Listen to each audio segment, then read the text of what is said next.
موضوع حمدي فتحي في صح وغلط. وتاني حاجة، اول حاجة موضوع حمدي فتحي للوكرة، هو النادي الاهلي لسه ما اعلنش رسمي، وما اعتقدش ان النادي الاهلي هيتعامل مع الموضوع بشأن رسمي غير بعد حسم الدوري. ممكن يكون في اختلاف في وجهات النظر، وممكن يكون اللاعب خلاص وافق وده عرض بالنسبة له مهم عشان يأمن حياته وهكذا.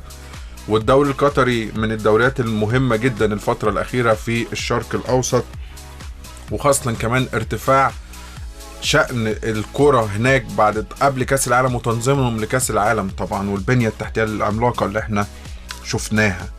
فبالتالي حمدي فتحي للوكرة الموضوع مؤكد وفي تفاصيل ومفاوضات، لكن حتى الآن الأهلي ما اتفقش ماديا مع الوكرة بنسبة 100%.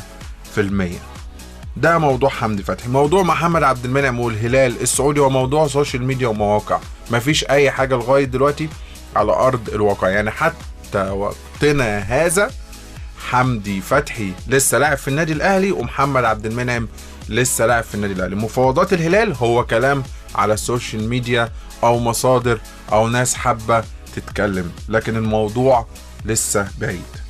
المهاجم الجديد، كل الأسماء اللي بتتقال اجتهادات. موضوع المهاجمين في النادي الأهلي، موليكا هو أكيد الأهلي لسه حاطط عينه على موليكا، لكن أكيد المفاوضات هتاخد وقت، أو ممكن الأهلي يبدأ يفكر في بلان بي وبلان سي. لكن حتى الآن كل الأسماء اللي حضراتكم بتسمعوها هي اجتهادات.